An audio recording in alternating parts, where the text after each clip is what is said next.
Hey guys, welcome to the Reparenting Daily podcast, your daily guide for inner child healing. This podcast helps you establish a consistent reparenting routine and is divided into 3 sections. The first is a daily reading, the second is a discussion of that reading followed by suggested journal prompts, and the last section is a peaceful meditation for closing.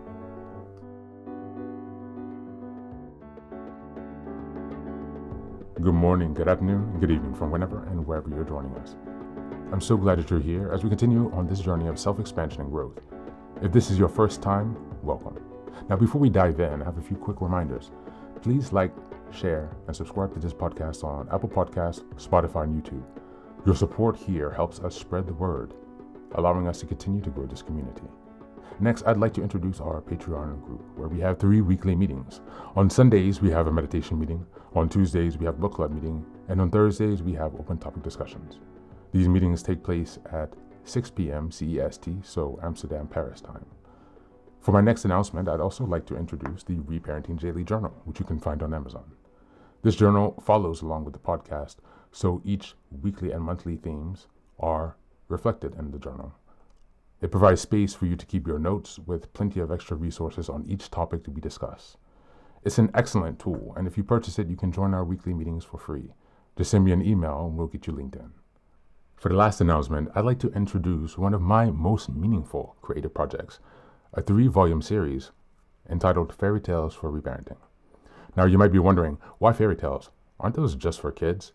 But through my personal healing journey and in studying the work of Carl Jung, Marie-Louise von Franz, and other spiritual and psychological traditions, I've come to see fairy tales as powerful symbolic maps for transformation. They carry deep, timeless wisdom, especially for those of us doing the hard work of reparenting ourselves. The series follows the structure of the hero's journey. Volume 1 explores the wounded child, stories of loss, betrayal, and innocence. Volume 3 is about the trials of endurance, cunning, and self-discovery. And Volume 3 is the return, stories of transformation, power, and wholeness. Each story is followed by journal prompts and space to reflect on how each story connects to your own inner healing journey. These are not just tales, they're tools. They're an invitation to connect with the part of you that still believes in magic and possibility and healing.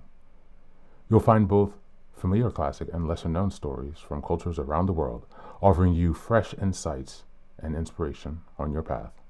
All 3 volumes are now available on Amazon. Your support means so much to me, not just for this project, but for the larger mission of helping myself and others reconnect inwardly. Reparenting is like nurturing a bonsai tree. It's not fast, it's not flashy, but with care, patience, and consistency, it will transform you. Thanks so much for being here and for supporting this work, and also for committing on your personal journey of self-expansion. Now, without further ado, let's dive into today's practice. Today's reading is a blog entitled The Importance of Setting Boundaries for Mental Health by Very Well Mind. Just as a reminder, we're in July, and the theme for this month is establishing boundaries and assertiveness. We're in week 1, which is July 1st until the 7th, and the theme for this week is understanding the importance of boundaries. Setting boundaries aren't always easy. The process itself, letting people know where your needs are and limits are, can be stressful, especially for those who aren't used to it.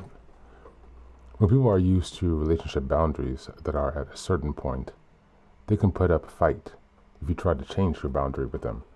And people, like children, often try to test boundaries among one another.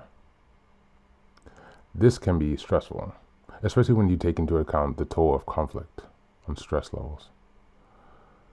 However, the end result can be worth it. Relationships that involve greater levels of mutual respect, that meet the needs of all parties involved, and that create much less stress for everyone. The first step in setting boundaries is to gain an understanding of where your own personal boundaries lie. How comfortable are you with letting people close to you and taking certain liberties with you?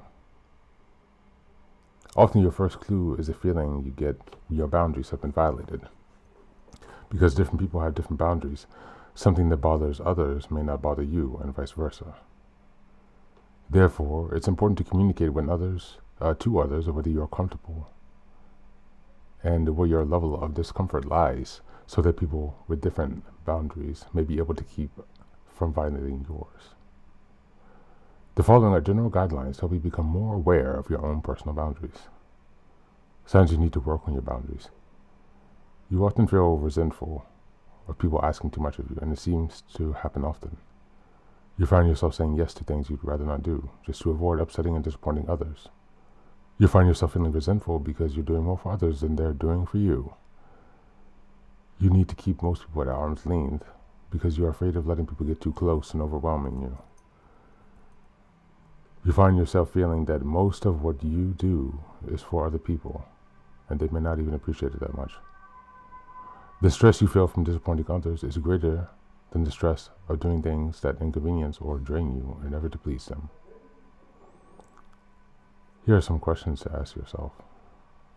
If nobody would be disappointed, what would you prefer to say yes or no to? Looking at all the benefits and costs of this situation, tangible and intangible, is it worth it, the effort to say yes? Would you feel comfortable posing the same request to someone else? Would you be upset with someone else if they said no? And do you truly feel that they are coming from a respectful and reasonable place? Is this a precedent you want to set? And if not, where would it be reasonable to place the line? And think of someone else you feel has very healthy boundaries, the kind you would like to emulate. How do you think they would respond in this situation? Thank you, and that's the reading for today.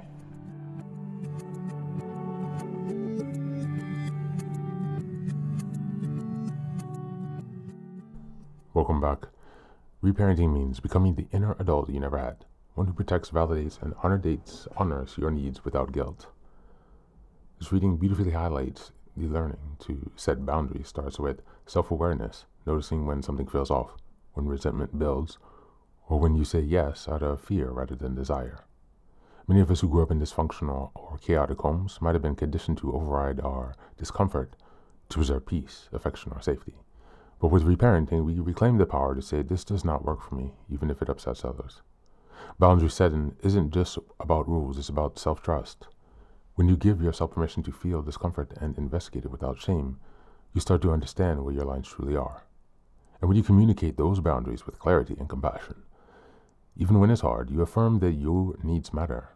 The process teaches your inner child that they are no longer need state stuck in survival mode. They are safe now because you're showing up to protect them. As we go to the journal prompts for today, number 1, where in my life do I feel frequent resistment? And what boundary might be missing or unclear in this space? And number 2, what is one recent moment when I ignored my discomfort to please someone else? And what might I do differently next time? And number 3, what kind of boundary role model would I like to become for my inner child? How would that version of me respond to pressure, guilt, or boundary pushing?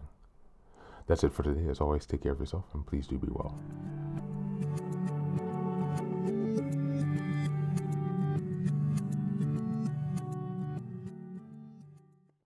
Welcome back. Welcome back.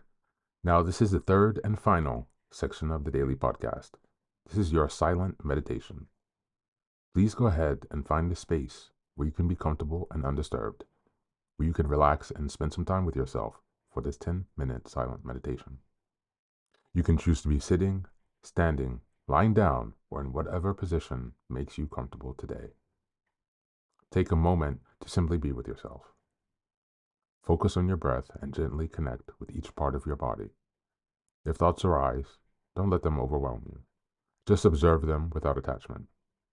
Imagine them as leaves drifting down atop a river, passing by without needing your engagement. Stay present, grounded, and open to this moment, no matter what time you are listening and practicing this meditation. Namaste.